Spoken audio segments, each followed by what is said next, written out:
La materia y la teoría molecular.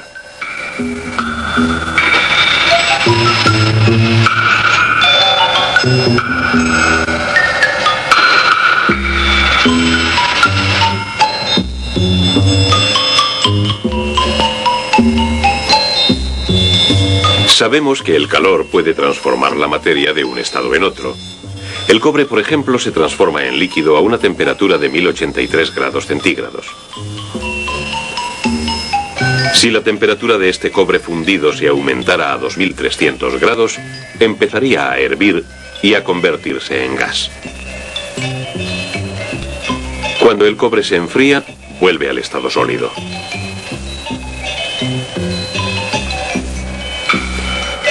Si toda la materia está compuesta de átomos y moléculas, ¿qué podemos aprender sobre los átomos y las moléculas al observar los sólidos, los líquidos y los gases? Según la teoría molecular de la materia, todos los sólidos se componen de átomos y moléculas dispuestos de forma ordenada, denominada estructura cristalina. Esta disposición proporciona a los cristales sus formas características. Esta estructura cristalina no se observa a simple vista en la mayoría de los sólidos. Si una pieza de cobre se pule y se lava con ácido para eliminar el óxido, se puede observar al microscopio. Ahora se pueden ver los pequeños cristales que componen el cobre. Su forma ordenada es incluso más evidente con mayor aumento. También se pueden observar los distintos tipos de cristales que componen una pieza de granito normal. Se corta una lámina de la roca con una sierra de diamante y se pule hasta que esté fina y lisa. Ahora la luz traspasa la roca. Con un microscopio los cristales se observan con gran detalle. Se pueden conseguir imágenes que normalmente no se observarían con un instrumento óptico mediante un microscopio de electrones. Se cree que estos pequeños cristales de arcilla son moléculas individuales, y los científicos creen que los sólidos se componen de moléculas ordenadas.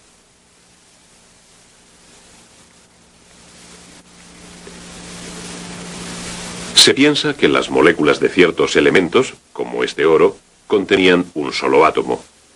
Cuando se observa una fina lámina de oro a través del microscopio de electrones, se aprecia una estructura regular. Este modelo es una red de estructura cristalina, y se cree que puede ser una estructura de átomos individuales de moléculas que componen el oro en estado sólido. Cada punto se considera un átomo. Cuando los átomos se encuentran en esta disposición, la materia es sólida. Vamos a utilizar estas bolas metálicas para representar los átomos de oro en su estado sólido. Si unimos una pieza de oro a otra de plata y las metemos en un horno eléctrico, podemos aprender algo más sobre el comportamiento de los átomos y moléculas en sólidos a altas temperaturas.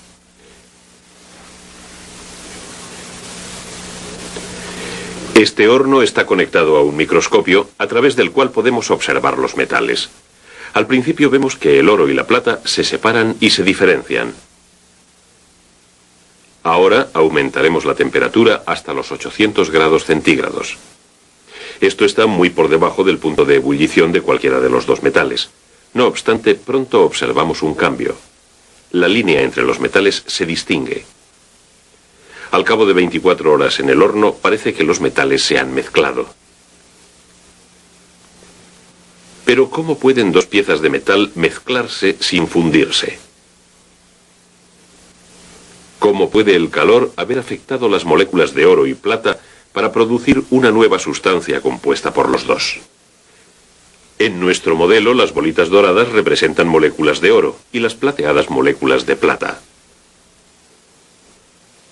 Por encima de la temperatura del cero absoluto, todas las moléculas están en continuo movimiento. Los científicos creen que el movimiento de estas moléculas se produce a causa del calor. Cuanto más calor, más movimiento, incluso si las moléculas permanecen en su forma cristalina. Sin embargo, a altas temperaturas, incluso por debajo del punto de ebullición, esta estructura puede llegar a ser inestable.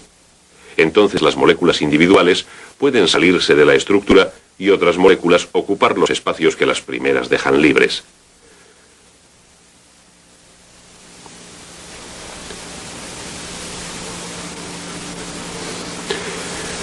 lo tanto, las moléculas de oro y de plata empiezan a intercambiarse.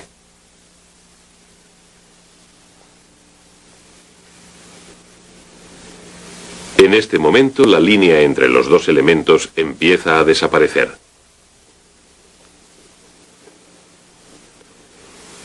Y al igual que en nuestra demostración en el horno, el movimiento molecular conduce al final a una mezcla total de los dos elementos. Este proceso se llama difusión, y vemos que puede explicarse mediante la hipótesis molecular. Utilizando un trozo de hielo a temperatura ambiente, observamos la estructura cristalina de un sólido en proceso de descomposición total por el calor. El sólido pierde su forma. El proceso no modifica las moléculas de una sustancia, solo modifica la relación entre ellas. Pero si las moléculas de un sólido se encuentran en movimiento, entonces las de un líquido deben moverse aún más. Vamos a ver si podemos encontrar alguna prueba de ello. Este líquido es una solución de sulfato de cobre.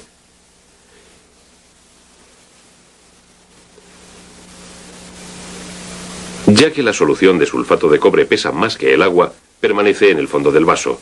Los dos líquidos se separan y se diferencian. Pero con el tiempo vemos que los líquidos se difunden de la misma forma que lo hicieron la plata y el oro.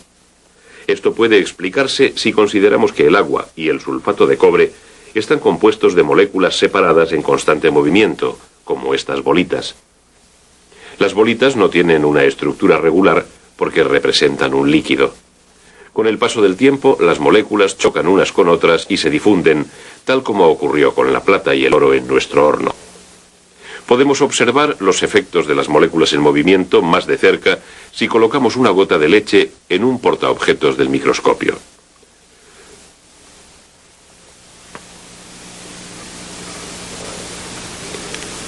Los puntos blancos que se observan aquí son glóbulos de grasa. Están impulsados a través del líquido por las moléculas de la misma forma que este disco que representa un glóbulo de grasa es movido por las bolitas que representan las de un líquido en la leche. Con el microscopio no podemos ver directamente las moléculas del agua, solo observamos el movimiento de grandes glóbulos de grasa. La hipótesis nos conduce a deducir que las moléculas del agua existen y se mueven, porque observamos los glóbulos de grasa en movimiento. Ahora veamos lo que podemos aprender del comportamiento de los gases. Sabemos que el gas se produce cuando el líquido alcanza su punto de ebullición. El mercurio es un metal en estado líquido a temperatura ambiente. Este vial contiene mercurio con pequeños trozos de cristal en la superficie. Si lo calentamos hasta su punto de ebullición, observamos que los trozos de cristal empiezan a botar. Según la teoría molecular, estos trozos son desplazados por moléculas que se escapan en cuanto el mercurio se transforma en gas. Podemos investigar más la obtención de gases con una pieza pequeña de aluminio colocada sobre un calorífero especial. Este aparato se cubre con una campana de vidrio.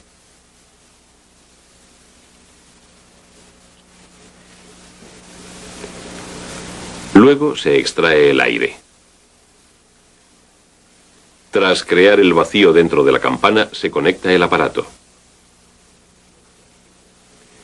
Pronto se funde el aluminio y poco después hierve. Al hervir, la jarra de cristal se oscurece hasta llegar a ser casi opaca.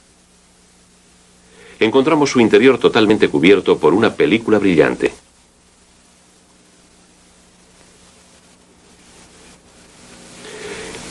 Esta película es el aluminio que se volvió sólido al enfriarse en el cristal. Otra demostración nos ayudará a comprender mejor lo que ocurre cuando se forma un gas. Se colocan dos pantallas, una cuadrada y otra triangular, entre el calorífero y el cristal.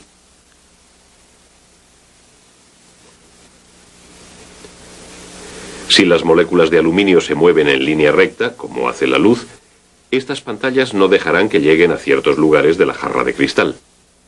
Vemos cómo las moléculas oscurecen parte del cristal, pero cómo las dos áreas protegidas por las pantallas permanecen claras. Por lo visto, las moléculas sí se mueven en línea recta. Podemos aprender algo sobre la velocidad y cantidad de las moléculas que se escapan mediante este pequeño molinillo. Se le coloca al lado del calorífero y se protege un lado. Cuando se calienta el aluminio, el molinillo empieza a girar. Con el aumento de la temperatura, escapan más moléculas de forma rápida. El molinillo gira más deprisa. Este modelo demuestra cómo se produce un gas. Las bolitas representan la acción de las moléculas en un líquido calentado. El calor aumenta la actividad de las moléculas. Cuando se alcanza el punto de ebullición, las moléculas se proyectan desde la superficie. Se forma un gas. A cámara lenta observamos que las bolitas se desplazan en línea recta hasta chocar entre sí o con los lados del contenedor. Ahora vamos a preparar una sustancia que permanece en estado gaseoso a temperatura ambiente. Al introducir cobre en ácido nítrico, se produce dióxido de nitrógeno, un gas marrón oscuro que se recoge con este aparato.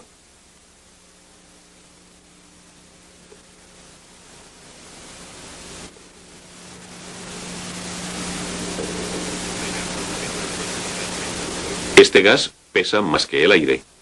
Pero, ¿qué ocurrirá si se coloca un recipiente sin tapar? ¿Veremos el mismo tipo de difusión que ocurrió entre líquidos y sólidos?